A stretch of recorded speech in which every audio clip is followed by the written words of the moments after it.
यीशु सहाय, यीशु इलोहे। एक और नई सुबह के लिए परमेश्वर का धन्यवाद, और धन्यवाद उस पिता परमेश्वर का कि हम एक बार फिर से आपके सम्मुख उपस्थित हो गए हैं।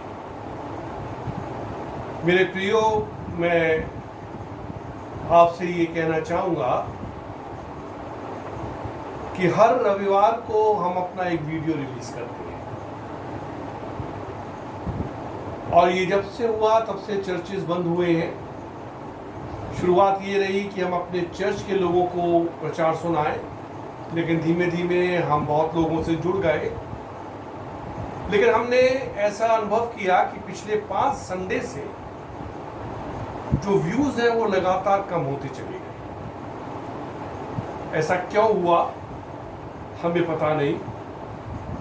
इसलिए हमारी आपसे ये दरखास्त है कि मेहरबानी से हमारे वीडियोस को जरूर देखा करें, उन्हें जरूर से शेयर्स भी किया करें, हमारे चैनल को भी सब्सक्राइब करें, क्योंकि हम ये चाहते हैं कि परमेश्वर का वचन दूर दूर लोगों तक पहुंच सके। इसका उद्देश्य केवल अपनी प्रसिद्धि पाना नहीं, सारी महिमा हमारे प्रभु को पहुंचे, लेकिन हम ये चाहते हैं कि परमेश्वर का वचन अधिक से अधिक लोगों तक पहुंच जाए। बहुत सारे प्रचारक हैं, बहुत सारे बोलने वाले हैं, हम इस बात को जानते हैं, और बल्कि हमारी तो दिली इच्छा ये है कि प्रभु और भी प्रचारकों को खड़ा करे जो YouTube के माध्यम से अपने प्रचार कार्य को करे, ताकि इन अंत के दिनों में परमेश्वर के वचन की पूर्णता हो। तो पिछले 5-6 संडे से लगातार व्यूज कम हुए, और लास्ट संडे का मेरे ख्याल से शायद केवल 27 व्यूज हैं। लेकिन फिर भी हमारे बहुत सारे कदरदान हैं। कुछ लोग कहते हैं भाई साहब, जो वीडियो आपने पिछले संडे भेजा था वो गलती से हमसे डिलीट हो गया, दोबारा भेज दीजिए। किसी ने कहा ये पैसा हमारे पास तो आपके केवल 2-3 ही वीडियो हैं, सारे भेजिए। कभी कभी वीडियो पहुंचने में, आपके हाथ तक आने में देर हो जाती है, अपलोड वगैरह होने में। हमारे पास मैसेज आने लगते हैं कि भाई साहब अभी तक वीडियो हमारे पास नहीं पहुंचा, कहाँ रह गया। तो आपके इस प्रेम के लिए जो आप हमसे करते हैं, और इस कदर भूख और प्यास के साथ इनको देखते हैं, हम इसके लिए परमेश्वर का धन्यवाद देते हैं, और आपके भी आभारी हैं।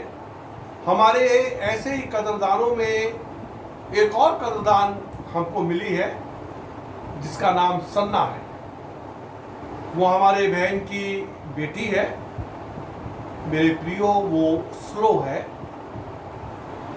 लेकिन जितनी वो स्लो है, अपने बचपन से प्रभु यीशु मसीह के कार्यों में वो इतनी ही फास्ट है। और मुझे बताया गया कि वो मेरे वीडियोस को बड़े चाव से देखती है, और जब तक उसके आगे वीडियो नहीं लगा दिया जाए वो खाना नहीं खाती है। और खाली वीडियो की आवाज़ सुनाई जाए तो कहती है नहीं, मुझे फोटो भी दिखाओ। और वो ये भी कहती है कि नहीं, ये वाला नहीं, नू वाला लगाओ, और ये वाला नहीं, वो लगाओ। और बीच में जो गाने हम गाते हैं, हमारे साथ साथ गाने भी गाती है। तो सन्ना, वी लव यू। हम आपसे बहुत प्रेम करते हैं, और मेरे प्रियो, मैं चाहता हूँ कि हम सब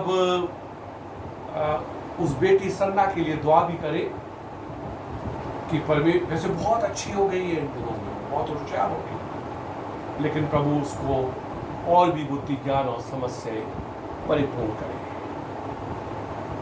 मेरे प्रियो, यिर्मयाह नबी की पुस्तक, उसके 8 अध्याय के 20 पद में ऐसा लिखा है कि कटनी का समय बीत गया, फल तोड़ने की ऋतु भी समाप्त हो गई, और हमारा उद्धार नहीं हुआ। बड़ा अद्भुत वचन है। पढ़ेंगे बेटी एक बार जरा। कटनी का समय बीत गया, कटनी का समय बीत गया, फल तोड़ने की ऋतु भी समाप्त हो गई, फल तोड़ने की ऋतु भी समाप्त हो गई, और हमारा उद्धार नहीं हुआ। मेरे अजीजों, जिस उद्धार को कटनी से पहले और फल तोड़ने की ऋतु समाप्त होने से पहले हो जाना चाहिए, वो नहीं हुआ। बड़ा ही निराशाजनक वचन है। लेकिन मेरे प्रियो, अगर हम गौर से इस वचन पर मनन करें तो जहां ये निराशाजनक है, बहुत निराशाजनक है, वहीं पे इसमें एक बड़ा भारी उत्साह है। और ये वचन हमको उद्धार के बड़े निकट लाके खड़ा कर देने में सामर्थ्य है। हाँ मेरे प्रियो, परमेश्वर का सेवक ये कह रहा है कि कटनी का समय बीत गया, फल तोड़ने की ऋतु भी समाप्त हो गई, और हमारा उद्धार नहीं हुआ। मेरे प्रियो, यदि हम स्वप्न देख रहे हो और स्वप्न में हम ये देखें कि आकाश में तुरई फूकी गई और प्रभु यीशु मसीह बादलों पे आ गए, और हमने देखा कि कब्रें फट गई और उन कब्रों में से आत्मिक देह प्रकाश बिंदुओं की तरह निकलती हुई आसमान पे प्रभु यीशु मसीह के पास जा रही है, और हमने देखा कि जो उद्धार पाए हुए जीवित लोग हैं उनके भी आत्मिक देह आ गए। हाँ, उन्होंने भी जलाली बदन को पहन लिया और वो भी प्रभु यीशु मसीह के पास चले गए। और इसी सपन में हमने ये देखा कि थोड़ी देर के अंदर जिन्हें जाना था वो चले गए और सब कुछ आंखों से ओझल हो गया। और हमने ये भी देखा कि हम प्रभु यीशु मसीह के साथ नहीं जा पाए। मेरे अजीजों, सपन में भी और हकीकत में भी हमारे पसीने छूट गए, सपन में भी और हकीकत में भी हमारे दिल की धड़कनें बढ़ गई, सपन में भी और हकीकत में भी शायद हमारा ब्लड प्रेशर बढ़ गया और हम हाँ करके एकदम से जगे, और जग के हम घबराए हुए, घबराहट से भरे हुए, और हृदय हमारा तेज तेज धड़ धड़ कर रहा है कि प्रभु यीशु मसीह आ गया और हम उसके पास नहीं जा पाए। फिर हमने अपने आप को नोच नाच के देखा, अरे ये तो सपन था, और हम बड़े भारी खुश हो गए। ये प्रभु, अब आपका धन्यवाद देते हैं कि अभी आप नहीं आए, और हमने जो देखा कि हम आपके साथ नहीं जा पाए वो तो सपन मात्र था, अभी आपका आगमन नहीं हुआ। और मेरे प्रियो, मैं जब बोल रहा हूं तो मैं जीवित हूं, और आप जो मुझको सुन रहे हैं आप भी जीवित हैं। तो यदि मैं भी जीवित हूं और आप भी अभी जीवित है, तो हमारे और आपके पास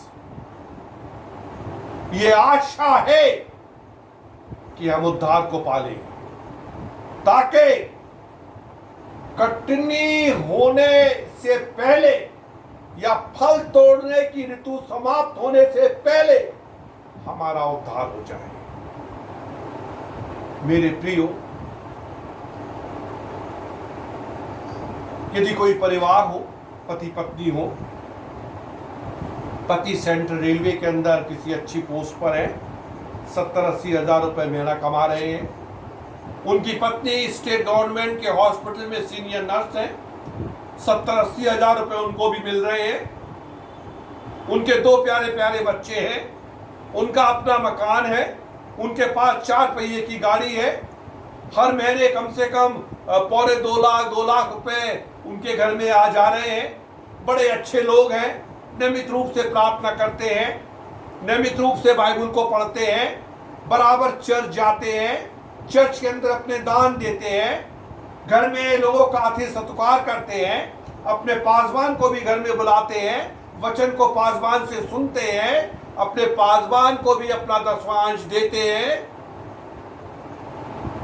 कुल मिलाकर बड़े अच्छे काम करते हैं, उपवास भी रखते हैं। लेकिन सवाल ये है कि क्या इन सब कामों को करते करते उनका उद्धार भी हो गया है? मेरे प्रियो, मैं आपसे सत्य कह रहा हूं कि ऐसे ऐसे कामों को करने के बाद भी हो सकता है कि बहुत सारे लोग परमेश्वर के राज में नहीं जा पाए, क्योंकि परमेश्वर के राज के अंदर केवल उद्धार पाए हुए लोग जाएंगे और बहुत सारे लोग उद्धार को नजरअंदाज कर देते हैं। हमारा बाइबल पढ़ना, हमारा प्रार्थना करना, हमारा चर्च जाना इस बात की गारंटी नहीं लेता कि हम परमेश्वर के राज में चले जाएंगे। उद्धार को पाना, यस, अपने पापों, अपराधों और अपनी गलतियों से क्षमा मांगना और प्रभु यीशु मसीह को उद्धार करता स्वीकार करना। सवाल यह है कि यदि आज शाम को प्रभु यीशु मसीह आ जाए तो क्या मैं उनके साथ जाऊंगा? सवाल यह है, यदि आज शाम को मेरी मृत्यु हो जाए तो मैं कहां हूंगा? क्या स्वर्ग में बाबा अब्राहम की गोद में या दोलोक में पीड़ा के स्थान में? मेरे प्रियो, मैं पिछले 19 सालों से, बल्कि अब तो 20 साल हो गए, परमेश्वर की सेवा कर रहा हूं। पिछले वर्ष परमेश्वर ने मेरी आत्मा को झंझोड़ा। जब मैं प्रार्थना में बैठा हुआ था, मैं अपने जीवन पे मनन कर सका कि मैंने किस रीति से सेवकाई की। हाँ प्रयो, मैंने प्रति रविवार को चर्च में जाकर अपनी कलीसिया को सुंदर से सुंदर वचन दिया। मैंने प्रभु भोज भी दिया। मैंने शादियां भी अपने चर्च के अंदर लड़के और लड़कियों के मध्य में कराई। मैंने जो लोग कलीसिया में गुजर गए उनका अंतिम संस्कार भी किया। मैंने बपतिस्मा भी दिया। मैंने, अगर मुझे मालूम पड़ा कि कोई जन दुख में है, मैं उसके आंसुओं को पोंछने चला गया। मैं रोने वालों के साथ रोया और आनंद करने वालों के साथ मैंने आनंद किया। जब लोगों ने मुझे अपने सालगिरह पे या अपनी वेडिंग एनिवर्सरी पे अपने घर में बुलाया तो मैंने घर में जाकर उनके लिए प्रार्थना किया। उन्होंने मुझे खाना खिलाया, मेरे परिवार के साथ उनका खाना खाया। उन्होंने मुझे 500 रुपए दिया, मैंने 500 रुपया भी ले लिया। लेकिन मैंने अपने आप से पूछा कि मेरे सेवकाई के अंदर कितने लोगों का उद्धार हुआ? मैंने परमेश्वर की कसौटी पे अपने आप को कसा और एक दिन मैंने अपने आप से पूछा कि पादरी साहब, आपका क्या हाल है? क्या आपका उद्धार हो गया? मेरी आत्मा ने परमेश्वर की आत्मा के साथ मिलकर इस बात की गवाही दी कि मैं परमेश्वर की संतान हूं। हाँ, मेरा उद्धार हो गया। अगर प्रभु यीशु मसीह आएगा तो मैं उसके साथ जाऊंगा। उसी शाम को जब हम प्रार्थना में, पारिवारिक प्रार्थना में बैठे, मैंने अपनी पत्नी से पूछा कि क्या आपका उद्धार हो गया? वो एकदम से सकपका गई कि ये सवाल क्यों? कि नहीं, मैंने कहा नहीं, मुझे जवाब चाहिए कि क्या आपका उद्धार हो गया? यदि प्रभु यीशु मसीह आ जाता है तो आप उसके साथ जाएंगे? उन्होंने कहा हाँ पादरी साहब, मेरा उद्धार हो गया। मैंने अपनी 14 साल की बेटी से पूछा कि बेटी, बाइबल तुमने हिंदी की बाइबल 7 बार पढ़ ली, इंग्लिश की बाइबल 3 बार पढ़ ली, बाइबल का इतने बार पढ़े जाने से मतलब नहीं है। मुझे ये बताओ कि क्या तुम्हारा उद्धार हो गया? यदि प्रभु यीशु मसीह आज आ जाएं तो तुम क्या उनके साथ जाओगे? मेरी बेटी ने बड़ी दृढ़ता के साथ ये कहा कि हाँ पापा, मैंने तमाम सांसारिकता को छोड़ दिया है और मैंने प्रभु यीशु मसीह को पहन लिया है और मेरा उद्धार हो गया। बस हमारी ये टीम तैयार हो गई, 3 जनों की टीम, मैं, मेरी पत्नी और मेरी बेटी, और हम फिर निकल पड़े। हम अपनी कलीसिया के घरों के अंदर गए और हमने ये सवाल उनसे पूछा कि क्या आपका उद्धार हो गया। हमारे कुछ मिलने वाले, उन्होंने हमको ये समझाया कि नहीं भाई साहब, ऐसे मत पूछना, लोग बुरा मान जाएंगे, ये व्यक्तिगत सवाल है, अकेले में पूछना। लेकिन हमें लगा कि हमारे पास समय कम है, हमें मौका मिला, हमने व्यक्तिगत रूप से भी पूछा, हमें मौका मिला तो हमने सामूहिक रूप से पूछा। हाँ, ये सवाल बड़ा खतरनाक है। इस सवाल को पूछने से ना, जिससे पूछा जाता है उसके तन बदन के अंदर आग लग जाती है। उसको ऐसा लगता है जैसे बीच बाजार के अंदर मुझको सारे मेरे कपड़े उतार कर मुझे खड़ा कर दिया गया है। इस सवाल के अंदर बड़ी भारी अपने आप के अंदर एक आत्मग्लानि का अनुभव होता है, और कभी कभी बड़े उल्टे जवाब भी आपको मिल जाएंगे कि हमारे उद्धार को छोड़ो, अपने उद्धार को देख लो। मैंने अपनी कलीसिया में लोगों से पूछा और बहुत लोगों ने कहा हाँ भाई साहब, मेरा उद्धार हो गया। एक परिवार जो चर्च नहीं आता है, बच्चे छोटे हैं, बीमार रहते हैं, भाई साहब ड्यूटी है, हालांकि मैं इन सब बातों को नहीं मानता, उनको चर्च आना चाहिए, लेकिन फिर भी जिन्होंने कहा कि हमारा उद्धार हो गया, मैंने अपने हाथों को उठाकर उनके लिए परमेश्वर का धन्यवाद दिया। लेकिन कुछ बड़े ऊट पटांग सवाल मुझको मिले। एक महिला से जब मैंने पूछा कि क्या आपका उद्धार हो गया, कलीसिया की महिला, उसने कहा क्या, कैसे, मतलब एक परिवार में 4 जवान थे, उन चारों जवानों का उद्धार नहीं हुआ। उन्होंने कहा नहीं जी, हमारा उद्धार नहीं हुआ। मैंने उनके लिए भी परमेश्वर का धन्यवाद दिया। उन्होंने मेरे प्रियो अपने पासवान से झूठ नहीं बोला। हमने उद्धार कैसे पाना है, हमने उनको समझाया। कुछ समय छोड़ के हम दोबारा उस परिवार में गए, फिर हमने उन चारों से पूछा कि क्या आपका उद्धार अब हो गया। उन्होंने कहा नहीं जी, हमारा उद्धार अभी भी नहीं हुआ। लोग भागते हैं, उद्धार में कोई ना कोई बाधा आ रही है, उद्धार में कोई ना कोई समस्या आ रही है, हम क्यों उद्धार नहीं पा रहे, हम क्यों उद्धार को नहीं कमा पा रहे। मेरे अजीजों, मैंने अपने चर्च के लोगों की ओर दृष्टि किया। अभी अभी मैंने बताया कि ऐसे परिवार जिनके यहाँ महीने के 2.25 लाख या 2 लाख रुपए आ रहे, वो भी चर्च के अंदर जो दान दे रहे हैं, दे तो रहे हैं, लेकिन जितना उनको देना चाहिए उतना नहीं दे रहे। क्यों? क्योंकि हमने कहा कि आप दीजिए, उन्होंने कहा नहीं जी, हमारे पास तो जितना आ रहा है परमेश्वर की आशीष, वही आशीष बहुत है, हमें और आशीष नहीं चाहिए, हम नहीं देंगे, हम और नहीं देंगे। लेकिन दूसरे लोगों ने कहा कि जी हम तो खुद ही मांग मांग के काम चला रहे हैं, हम कहां से प्रभु को दे। मेरे अजीजों, हमारे पास 2 फंड है, एक चर्च फंड और एक ग्रेवयार्ड फंड। और हमारी कलीसिया में ऐसे लोग हैं कि चर्च फंड 25 रुपए देते हैं और ग्रेवयार्ड फंड 25 रुपए देते हैं, 50 रुपए महीना मात्र। और पिछले 20 सालों से उन्होंने ये पैसा चर्च में नहीं दिया। 50 रुपए महीना भी चर्च में पिछले 20 साल से नहीं दिया।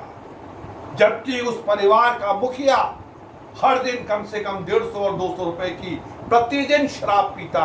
प्रतिदिन 150-200 रुपए की शराब हम पी सकते हैं, लेकिन 50 रुपए महीना भी हम चर्च में नहीं दे सकते। बड़े बड़े गवर्नमेंट सर्वेंट हमारे चर्च के महिला, सीनियर टीचर, 60-70 हजार रुपए उसको भी मिलते होंगे। वो 50 रुपए चर्च फंड और 50 रुपए ग्रेवयार्ड फंड दे रही है, लेकिन वो भी पुराने रिकॉर्ड्स के अंदर सब उसका खाली पड़ा हुआ है। मैंने कलीसिया को बड़े करीब से देखा। कलीसिया के अंदर दुख था, कलीसिया के अंदर तकलीफ थी, कलीसिया के अंदर बीमारी थी, कलीसिया में बेरोजगारी थी, कलीसिया में ऐसे ऐसे लोग थे जो 50-50 या 100 रुपए मांग के आटा ला के अपने काम को चला रहे थे। मेरे प्रियो, मैं दहल गया। मैंने अपने आप से पूछा, क्या इसकी वजह केवल इतनी तो नहीं कि हमने वास्तविक रूप से प्रभु यीशु मसीह को ग्रहण नहीं किया। मैंने अपने घर के अंदर यूथ के 8 लोगों को बुलाया और उनके लिए स्नैक्स वगैरह किया। यूसुफ के जीवन से मैंने उनको शिक्षा दी। और उनमें से केवल 2 लोग उद्धार पाएंगे। हमने बाकियों के लिए भी मेहनत की। मेरे प्रियो, बड़ी बुरी और दर्दनाक दशा के अंदर हमारा चर्च चल रहा था। जो लोग बिस्तर पे रोगी थे, बीमारियों से लड़ रहे थे, मृत्यु की शैया में पड़े हुए थे, हम उनके घर में दौड़ दौड़ के गए। हमने उनके लिए प्रार्थनाएं की, हमने उनके परिवार को सांत्वना दी, हमने उनके परिवार को उद्धार के बारे में बताया। हमने अपनी कलीसिया के अंदर बड़ी भारी मेहनत करी। पर मेरे अजीजों, हमारी कलीसिया के अंदर ऐसे ऐसे भी लोग थे जिन्होंने बिजली का बिल नहीं दिया, जिनकी बिजली कट गई, फिर किसी तरह से सेटलमेंट करके बिजली को कुछ पैसा खिला के और उन्होंने अपनी बिजली को चालू करा लिया। मेरा मतलब ये है कि वचन ये कह रहा है कि कटनी का समय बीत गया और फल तोड़ने की ऋतु भी समाप्त हो गई और हमारा उद्धार नहीं। मेरे प्रियो, सन 2019 के अंदर हमने अपने मन को तैयार किया और मैंने अपने मन को तैयार करके कलीसिया में ऐलान किया कि हम पाप अंगीकार की एक मीटिंग करेंगे। संडे के अलावा किसी और दिन में सब लोग इकट्ठे हो, हम पाप अंगीकार करेंगे। हमारी कलीसिया में जो बेरोजगारी है, हमारी कलीसिया में जो बुरे बुरे काम हो रहे हैं, जवान लोगों के मध्य में बुरे बुरे काम हो रहे हैं, हमारी कलीसिया में जो बीमारी है, हमारी कलीसिया में जो निराशा है, हमारी कलीसिया में जो दुख है, तकलीफ है, वो सब कुछ दूर होनी चाहिए। एक पाप अंगीकार की प्रार्थना करो। 3-4 लोगों से बातचीत किया, तैयार हो गए। उन्होंने कहा ठीक है पादरी साहब, हम लोग ऐसा कर लेते हैं कि सुबह 10 बजे से लेकर 12 बजे तक एक मीटिंग कर लेते हैं और हम सब उस मीटिंग के अंदर बैठेंगे। तो पैसा वैसा करते हैं कि 12 बजे जब मीटिंग खत्म होगी तो चर्च की तरफ से खाना हम सबको कर देते हैं। हाँ, मीटिंग तो छोड़ो, पहले खाने की सोचो कि खाना कर लेते हैं। अच्छे अच्छे पैसे वाले लोग हैं, अपने घर में चिकन भी खा रहे हैं, मटन भी खा रहे हैं, लेकिन लालसा केवल इतनी सी है कि चर्च की आराधना के बाद चर्च से चाय मिल जाए, चर्च से कॉफी मिल जाए, चलो चर्च एक समोसा ही खिला दे, चलो चर्च एक कचौड़ी खिला दे। एक साहब ने कहा कि चलो एक खाना संगति भोज कर ले और चर्च में से पैसा निकाल लो 10,000 रुपए और सबको खाना कर दो। तू साहब चर्च से क्यों निकाल लो पैसा? आपको संगति भोज करना है, हर एक जन 1,000 रुपए जमा करे, पैसा इकट्ठा करो और संगति भोज करो। चर्च पैसा देने के लिए है या चर्च पैसा लेने के लिए है? चर्च में तो आप जितना दे सकते हैं दीजिए। और मेरे अजीजों, ऐसी डामाडोल स्थिति के अंदर हम अपनी सेवकाई को अंजाम दे रहे थे। सन 2019 में 17 जून को मेरा सालगिरह था और मैंने कलीसिया के कुछ लोगों को अपने घर में आमंत्रित किया डिनर के लिए। और कलीसिया के बाहर भी एक परिवार था जो हमारी कलीसिया का नहीं था, लेकिन आत्मिक वरदानों से भरा हुआ परिवार, आशीषित परिवार, अन्य अन्य भाषाएं बोलते हैं, पवित्र आत्मा के दान से भरपूर हैं। हमने उनको भी इनवाइट किया, वो भी आए। और उसी खाने भोज में हमने कहा कि भाई अभी 3 दिन के बाद शुक्रवार है, जिस रीति से आज हम जमा हुए, क्यों ना हम शुक्रवार को भी जमा हो जाएं और अपनी एक फास्टिंग मीटिंग हम अपने घर पे ही कर ले और इस रीति से इस मीटिंग को हम बढ़ाते हुए लेके चले और जो पाप अंगीकार की मीटिंग हम करना चाहते हैं उस मीटिंग को भी हम कर लेंगे। और मेरे अजीजों, हम दरी बिछाकर शुक्रवार को इंतजार करते रहे, लेकिन एक भी जन उनमें से वापस लौट के नहीं आया। खाना खाने के लिए तो बड़े से लेके बच्चा तक भी आ गया, लेकिन उपवास की प्रार्थना के लिए एक जन भी हमारे पास नहीं आया। मेरे प्रियो, सवाल ये है कि क्या हमारा उद्धार हो गया है? और अगर नहीं हुआ है तो क्या हम उद्धार को पाना चाहते हैं? मैं प्रार्थना कर रहा था, परमेश्वर ने मुझे आदेश दिया, चला जा उस स्त्री के घर में और जाकर उसके लिए उद्धार की प्रार्थना कर। मैं उसके घर में गया, मैंने पूछा, सिस्टर आपका उद्धार हुआ कि नहीं? भाई साहब नहीं हुआ। बैठो, खिड़की दरवाजों को बंद कर दो, बैठो, प्रार्थना करो, अपने पापों को प्रभु के सामने मानो और प्रभु यीशु मसीह को अपना उद्धार करता ग्रहण करो। बाइबल ये कहती है कि मन से विश्वास किया जाता है। रोमियो की पत्री में लिखा है मन से विश्वास किया जाता है लेकिन मुंह से अंगीकार किया जाता है। मेरे अजीजों, बंद बंद मुंह के अंदर उद्धार नहीं होगा। बैठे रहो, नहीं, जुबान को उठाकर तालू पे मारना पड़ेगा। मुंह खोलकर आपको ये कहना पड़ेगा कि हे प्रभु यीशु मसीह, मैं आपको अपना उद्धार करता ग्रहण करता हूं। आपको मुंह खोलकर ये कहना पड़ेगा कि हे प्रभु यीशु मसीह, मैं अपने हरेक पाप, अपने हरेक अपराध, अपने हरेक गुनाहों के लिए आपसे क्षमा मांगता हूं। आपको अपने मुंह से ये कहना पड़ेगा। मैं बड़े बड़े उसकी बात नहीं कर रहा हूं, गुनाहों की। अरे एक बड़ी छोटी सी बात है, झूठ बोलने की। मेरे प्रियो, हम बड़ी आसानी से क्या कर जाते हैं, झूठ बोल जाते हैं। गांव के अंदर हम एक नाले के किनारे खड़े, लेकिन फोन पे कह रहे हैं कि जी हम मैरिन ड्राइव बॉम्बे में घूम रहे हैं। एक भाई का मेरे पास फोन आया और उन्होंने कहा कि आगरा में राजधानी एक्सप्रेस से हम लोग जा रहे हैं, आगरा में खड़े हुए, शाहरुख खान हमारे साथ में और जाने कौन कौन से खान है, मैं तो याद नहीं रहा मुझे। और हम वो साक्षी तंवर की यहाँ पार्टी हो रही है, हम लोग उस पार्टी के अंदर जा रहे हैं। एक साहब ने कहा कि जी मैं हेलीकॉप्टर के अंदर बैठा हूँ और हेलीकॉप्टर तो अब वहां पे चाइना के अंदर चला गया और दोबारा फोन आ रहा है कि चाइना वालों ने बंदी बना लिया और मालूम पड़ा 3 दिन के बाद तो वो छूट के भी आ गई, चाइना से बंदी बनी थी। अरे मेरे भाई, अब गलती से हेलीकॉप्टर में चाइना मत चले जाना। इस समय वहां पर युद्ध हो रहा, अगर अब की बात चले गए तो फिर बड़ी मुश्किल हो जाएगी। क्यों झूठ बोल रहे हैं? और जब पति झूठ बोलता है तो पत्नी झूठ, अपने बच्चे तो माँ का भी झूठ सीख रहे और पिता का भी झूठ सीख रहे। मेरे प्रियो, उद्धार हुआ कि नहीं हुआ?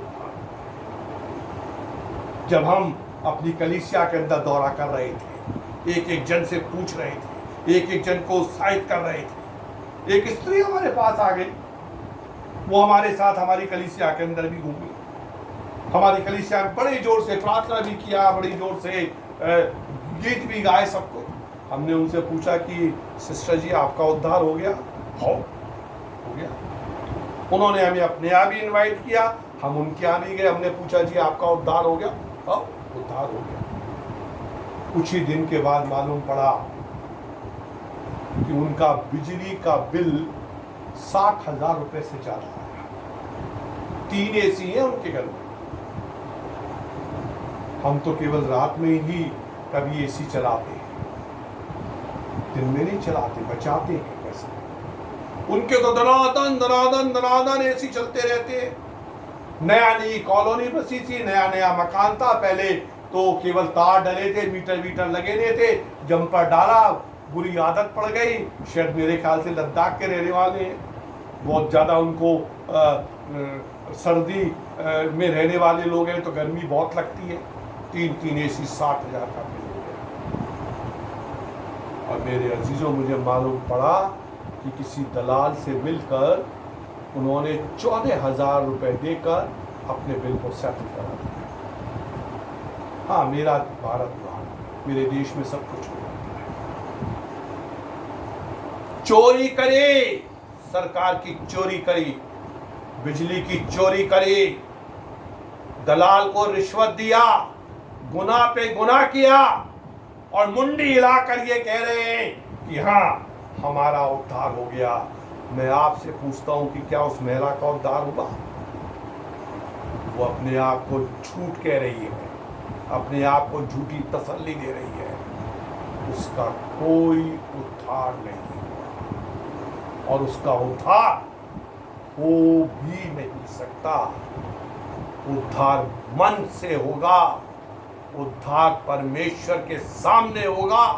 और जिस समय उद्धार होगा ना, उस समय मनुष्य परिवर्तित होकर कुछ और ही बन जाएगा।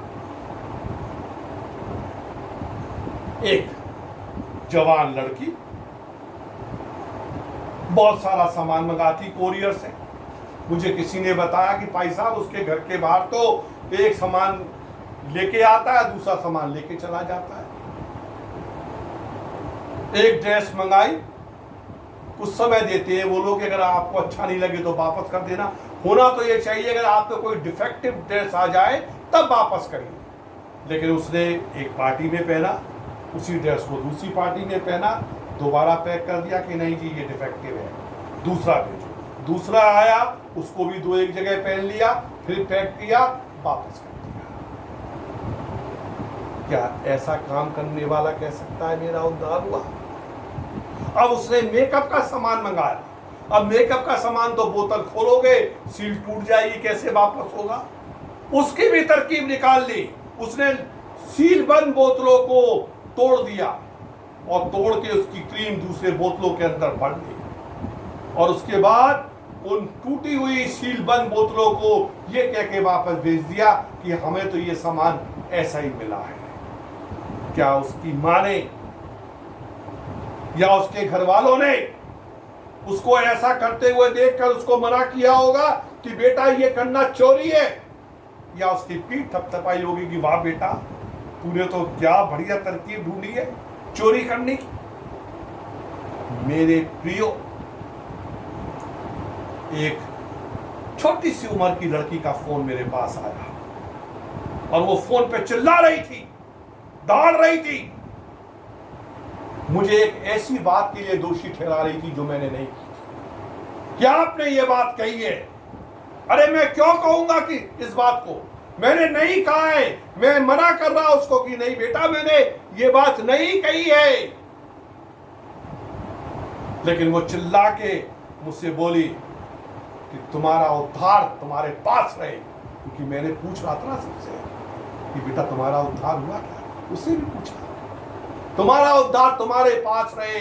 मैंने कहा हाँ आमीन, मेरा उद्धार मेरे पास रहे। लेकिन फिर भी मैं तेरे लिए दुआ करता हूं कि तेरी दुष्टता तेरे साथ ना रहे। प्रभु तेरे मन को बदले, प्रभु तेरी आंखों को खोले कि नहीं तुमने कहा नहीं पर तुमने कंफर्म किया कि नहीं, मैंने कंफर्म भी नहीं किया। एक और औरत जिस अपने बेटे की जो किसी केस के अंदर फंस गया था, उम्र को बहुत छोटा बता रही थी, 13 साल का। अरे मैंने कहा कि आपका बेटा तो मेरी बेटी से भी बड़ा है, उसकी उम्र तो इतनी होनी चाहिए। अरे भाई साहब आपको मालूम है, आप किसी और से मत कहना। मैंने कहा जी नहीं, बिल्कुल नहीं, मुझे क्या जरूरत है कि मैं किसी से कहूं कि आपका बेटा कितने साल का है। पर मैंने कहा बहन जी एक बात सुन लीजिए, अगर कोई इन्वेस्टिगेशन के लिए मेरे पास आएगा और मुझसे पूछेगा तो मैं झूठ नहीं बोलूंगा। कोई कंफर्म मुझसे करेगा तो मैं झूठ नहीं बोलूंगा, लेकिन कोई करेगा तब। अपने आप मुझे कोई जरूरत नहीं है कि किसी को भी कोई बात न बताओ। मेरे प्रियो,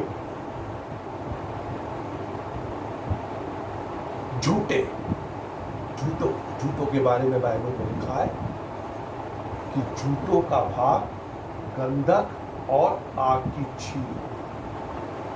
ये जो झूठ हम बड़ी आसानी से बोल देते हैं ना, पर किसी को कोई मतलब ही नहीं, बोले जा रहे हैं झूठ पे झूठ, झूठ पे झूठ, झूठ पे झूठ बोले जा रहे हैं। झूठ में बड़े बड़े पापों की बात नहीं कर रहा, मैं चोरी और व्यभिचार की बात नहीं कर रहा, मैं हत्या की बात नहीं कर रहा, मैं केवल झूठ की बात कह रहा हूं।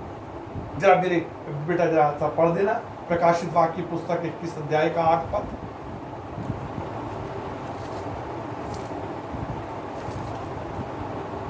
परंतु डरपोकों हाँ और अविश्वासियों हाँ और घिनौनों हाँ और हत्यारों हाँ और व्यभिचारियों हाँ और टोनों हाँ और मूर्ति पूजकों हाँ और सब झूठों का भाग और सब झूठों का भाग उस झील में मिलेगा, उस झील में मिलेगा जो आग और गंधक में जलती रहती जो है। आग और गंधक में जलती रहती है। नरक का कुंड है वो, ये दूसरी मृत्यु। ऐसे लिखा ना बेटा, ये दूसरी मृत्यु है। तो मेरे अजीजों, उद्धार को पा लीजिए, उद्धार को स्वीकार कर लीजिए। मेरे एक बड़े भाई हैं और मैं उनको अपना गुरु मानता हूँ। उनसे होंगे 16-17 साल बड़े। और उनका नाम है रेवरेंड आर.ई. सिंह। 18 साल 9 महीने की आयु में प्रभु को ग्रहण कर लिया। और मेरे प्रियो, उनकी जब शादी की बात हुई तो शादी के लिए उन्होंने मना कर दिया। जब परिवार के लोगों ने बहुत जोर डाला तब वो लड़की के बाप से उन्होंने कहा कि देखिए कि एक शर्त पे शादी करूंगा, अपनी बेटी से पूछ लो कि अगर ये कहेगी कि मुझे सिनेमा दिखाने ले चलो तो मैं सिनेमा दिखाने नहीं ले जाऊंगा, क्योंकि ना तो मैं सिनेमा देखता हूँ और ना इसको ले जाऊंगा और ना मैं इसको सिनेमा देखने दूंगा। अगर ये शर्त मंजूर है तो मैं शादी करने के लिए तैयार। हम ये कहते हैं ना, अभी एक जवान जिंदगी से मेरी बातचीत हो रही थी, मैं उसको समझा रहा था कि उद्धार पाले बेटा, मुस्कुरा रहा था भाई साहब। मतलब लोग ये सोचते हैं कि नौकरी के अंदर जब तक हम झूठ नहीं बोलेंगे तब तक हमारी नौकरी ठीक नहीं चल पाएगी। नौकरी में झूठ बोलना पड़ता है भाई साहब, क्या करें। और झूठ बोलेंगे तो उद्धार नहीं होगा। बाइबल अभी मैंने बताया, झूठों का बाग तो नरक का कुंड है। झूठ बोलेंगे तो उद्धार नहीं होगा और बिना झूठ बोले कह रहे कि नौकरी नहीं हो रही है। तो जिन आर.ई. सिंह साहब की मैं चर्चा कर रहा हूं वो रेलवे के अंदर नौकरी करते थे और उनको काम मिला हुआ था ड्राइवरों की ड्यूटी चेंज करने का। और उनके पास ये भी काम था कि जो लोग रेलवे के क्वार्टर्स के लिए अप्लाई करते थे उनको वो क्वार्टर्स अलॉट कराते थे। वो मुझे बता रहे थे कि एक दिन उनके अधिकारी ने उनको बुलाया, दरवाज़ा बंद कर दिया, खिड़की बंद कर दी, पर्दे डाल दिए और अपनी ड्रॉर खोल के नोटों का एक बंडल निकाला और उनको कहा कि ये लीजिए आर.ई. सिंह, ये आपका हिस्सा है। उन्होंने कहा किस बात का हिस्सा? कि ये जो हमको रिश्वत मिलता है तो वो सब इकट्ठा किया जाता है, ये आपका हिस्सा है। उन्होंने हाथ जोड़ के मना कर दिया कि नहीं, मेरा कोई हिस्सा नहीं है, मैं इस पैसे को नहीं दूंगा। मेरे प्रियो, उन्होंने किसी जन से एक कप प्याला चाय भी नहीं पिया। अपनी पूरी नौकरी के अंदर उन्होंने कभी ओवर टाइम नहीं किया। वो कहते थे कि 8 घंटे की नौकरी मेरे काम करने के लिए काफी है। जबरदस्ती यूं ही पैसा कमाने के उद्देश्य से मैं ओवर टाइम नहीं करूंगा। उन्होंने अपनी पूरी नौकरी के अंदर कभी भी झूठ नहीं बोला। मैं बता रहा हूं कि कोई जरूरी नहीं है कि जब तक आप झूठ बोलेंगे तभी आपकी नौकरी चलेगी। उन्होंने कभी झूठ नहीं बोला। इलाहाबाद से बहुत सीनियर ऑफिसर्स की एक टीम आई आर.ई. सिंह को पूछते हुए। वो डर गए। उन्होंने अपने असिस्टेंट को बुलाया, कहाँ गड़बड़ हो गई? अधिकारी आ गए, इलाहाबाद से आ गए, पूछ रहे, काम से भूल हो गई, ये फाइल निकालो, वो फाइल निकालो। और इसी बीच बुलावा आ गया कि आर.ई. सिंह को बुलाओ। और मिस्टर आर.ई. सिंह साहब जब अंदर पहुंचे और दरवाजे पे खड़े होकर उन्होंने कहा कि मैं आई कम इन सर। उन्होंने कहा आ जाओ। और उन अधिकारियों ने उनको पैर से लेकर ऊपर तक देखा, ऐसे करके, ये आप ही आर.ई. सिंह है? उन्होंने कहा जी, चाहिए। वो को भेज दिया, लेकिन फिर भी आर.ई. सिंह साहब को तसल्ली नहीं हो रही थी कि कहीं ना कहीं कोई गड़बड़ हो गई है, कहीं ना कहीं मुझसे कोई गलती हो गई है। फिर फाइलों को देख रहे हैं। लेकिन मेरे अजीजों, जानते हैं कि वो अधिकारी क्यों आए थे? केवल ये देखने आए थे कि वो आदमी कैसा है जो झूठ नहीं बोलता, वो आदमी कैसा है जो ओवर टाइम नहीं करता, वो आदमी कैसा है जो रिश्वत नहीं लेता, वो आदमी कैसा है जो किसी से एक कप चाय भी नहीं पीता। Hallelujah, hallelujah, hallelujah.